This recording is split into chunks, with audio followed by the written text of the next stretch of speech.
Hey, welcome to another edition of Ed Talks, talking about one of my favorite topics, and that's patient engagement, patient enablement. And no one better than Dr. Laura Christopherson to talk to us about it.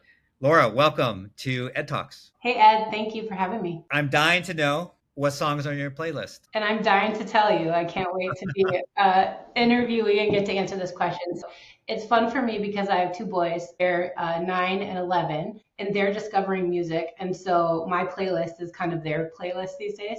So they're kind of exploring what they like. Right now, they really like Amy Winehouse. So we just listen to Back to Black on repeat. It's a great album. Every song is fantastic. And we're also listening to a lot of Meghan Trainor, which is a little bit teeny bopper, but is actually pretty good. And she really stands up for herself in the song, so they can be kind of like uplifting and motivating. So we're listening to that a lot. And then I would just say, like, in general, I like all genres of music, so I can go any which way, but I tend to use music to sort of lift me up if I'm feeling blue or need some motivation. So I've kind of like got some go-tos when I need to kick my butt in gear and get things done. I listen to Run DMC, an old classic. My dad listened to it a lot, and so it's just like in my blood, and it just gets me going. Well, that's funny that you said that about your dad, because I was actually going to say the thing with your kids where you're listening to their music right now, Yeah, that's going to flip at some point. And yeah, it's just so trippy. Like when my kids started listening to new wave, right? That was my genre. That was my music in my day. They heard it, subliminally or otherwise growing up. They yeah. listened to their own thing, but then all of a sudden they're like, "Hey, can we go to the Adam Ants concert with you, Dad?" Or it's like that's trippy. So it's kind of funny that you mentioned that about Run DMC. There's nothing greater than listening to music with your kids and bonding over it, really. Yeah, yeah. There's no doubt about that. Music has that way of taking away all the other stuff, that we get Exactly.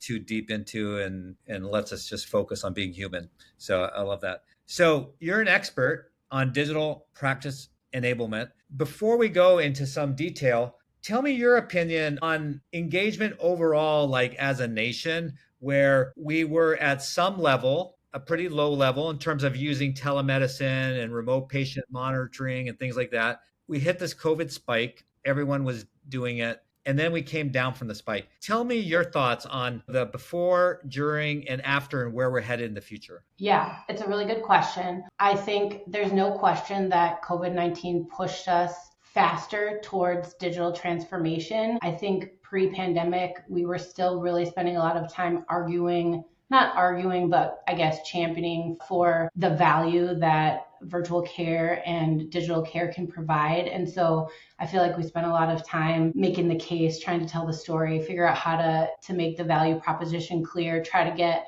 clinicians to use it, try to get patients to use it. And we were really low numbers. And then COVID just accelerated that, especially for video telemedicine, but definitely for remote patient monitoring as well, which is where I've been spending my time the last 5 years. I think it solved a big problem for us in that regard, in terms of, I think now patients better understand the value proposition, clinicians better understand the value proposition. So there's less time that needs to be spent on the foundational components. But now I think we're sort of at the hard part of the adoption curve. I think we're still at the beginning, but it's like a different beginning. It's like we kind of got past like, hey, this makes sense, right? And now we're at like, man, we got to do the hard work here to like scale this stuff. And I Yeah. think it's the scalability that's really challenging because of some of the challenges that you hear about all the time. Interoperability, system integration, those are all really difficult to overcome at a grassroots level or even at my level as a manager. So I think we're still dealing with some of those challenges and trying to work through them.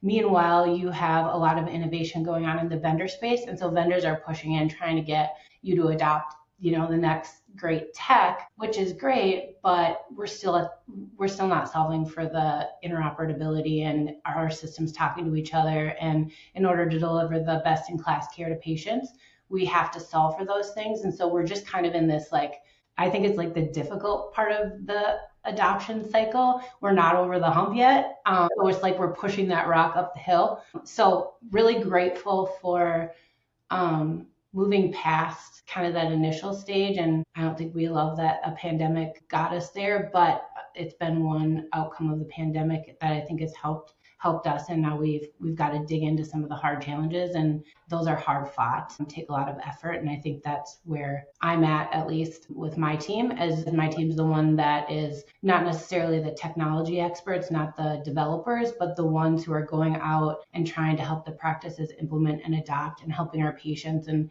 figuring out what are the right support models for our patients. One of the big challenges with supporting patients is that we sometimes lack tools that we can automate some of that follow-up to get patients to engage with our digital tools. And so right now, some of our options are very labor intensive, and that's difficult to solve for. But I think that's really where AI can maybe help us start to bite off some of those patient engagement challenges that we're seeing, because what we've found is that you can't get patients to engage if you can't get providers to buy into the solution. And then if providers aren't buying in, then that makes patient engagement worse. It's like kind of like a chicken and egg vicious cycle.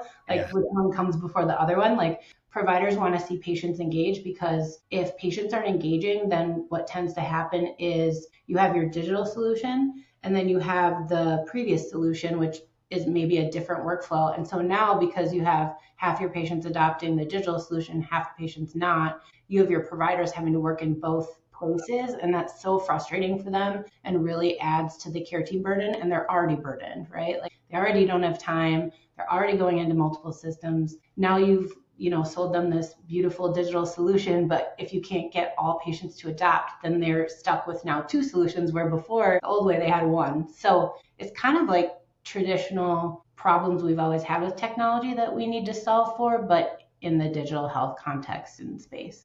Yeah. Well, Laura, you and your team have had great success, and I've seen some of the stats, and I think they've been made a little bit public. What would you share with someone in your role at another organization that maybe is just starting? Are there like 2 or 3 things that you would recommend they do? You may have hit on AI a little bit.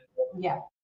But what are some of those things that you'd recommend? So I think there's really no getting away from sort of digging in and getting your hands dirty. I think there's as far as I can see, there's really no one quick win that you're going to get that's going to make your job easy or make you effective at your work. I think in my experience, where I've been successful is where I've really took accountability and ownership for digging in and really understanding the technology, understanding the teams, understanding the challenges, being curious, which is really hard because change can be frustrating, right? So like you can get frustrated by someone that you perceive to be a barrier. But if you can try to remain curious, like be curious about that person. Yeah. Why are they a barrier? Or why is this thing a barrier? And really dig in, because I feel like as a manager, you really can't run away from like being in the weeds. Not that you should be a micromanager, not at all, but you really have to understand what's going on so you can dig in and sort of like move the pieces. I was going to say puppet master, but that's not the right word. But like move the pieces, because I feel like my job as a manager is to try to understand what's going on so that I can help the team and maybe work with other managers, or if I have to escalate something up, I need to make sure that I'm grounded in a complete understanding of what's going on. And so I think if you're new to management, if you're not new to management, you have to dig in, get your hands dirty, and make sure that you're really understanding what's going on instead of making quick judgments or assuming you know what's going on, but not really validating. So I feel like I'm constantly trying to validate what's going on so that I can effectively influence where I need to help my team get unstuck, or to help someone else's team get unstuck, or help them communicate better, or whatever it is, What would you tell an analyst who's looking to grow in their career? You've mentioned several times that you're a manager and you carry yourself and speak like, a vice president, a CIO. But you've mentioned a couple of times you're a manager, which is another reason I wanted to have you on EDTalks. What would you say to that analyst who's looking to grow their career and become a manager? Maybe, again, 1 or 2 things that they might want to do in order to best position themselves and follow your footsteps. Yeah, it's a great question. I think I'll start with what I did, because I think it worked. What I did was I knew I wanted to grow. I knew I probably wanted to manage, or at least lead, like if not as a formal manager, be a leader somehow. And so what I always tried to do was always be learning, always be making sure that you understand whatever it is that you're working on or you're assigned to or whatever project you're on. Just like learn, make sure that you understand, validate all of that. And then I think look for ways where you can be valuable and start to try to push in, not push in aggressively, but I think there's no shortage of work at almost any organization that you're at. So I think that means that there's opportunity for everybody to look for ways where they can be a leader, either informally or at a micro level. And so I was just constantly kind of doing that. Like, could I take ownership for, building out this resource to help the teams better serve patients? Could I dig into this activity and analyze it? What could I do and add value? And then that sort of like snowballs into people will recognize that. People will want your help. They'll ask you, they'll start to bring you in. You'll just start to informally say like, hey, we should get Laura to help us with that, because there really is no shortage of work. And so use that to your benefit. I think if you're willing to put in the extra effort and the time, then you'll get rewarded for that. It might not come in the next 6 months. It might not come in a year. I've been stuck in roles for a few years when there were like freezes or there was no movement. And like I went and got my master's degree once and then, go do something else, go be on a board. I've been on a board.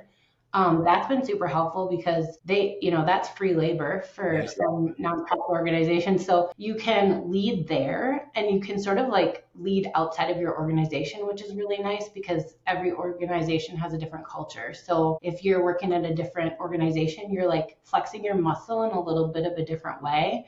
And then you're also sort of getting to lead in a safe space, like you're away from your workplace. So you can kind of like, it's just a little bit easier to like test your leadership skills when like your colleagues aren't watching you, So like, I think there's lots of opportunities out there. You sort of have to go after them and you have to, prioritize your time. Like you can't do everything. You just end up overextending yourself. But I think there's no shortage of work anywhere. And so just dig in and like try to add value and start by just learning, I think. Laura, that's great. You just dropped like 5 or 6 super, super practical things. Good for anyone, but especially, if you're an analyst looking to become a manager and grow a manager to director, those are really great pieces of advice. Laura, thank you for sharing You're on welcome. EDTalks.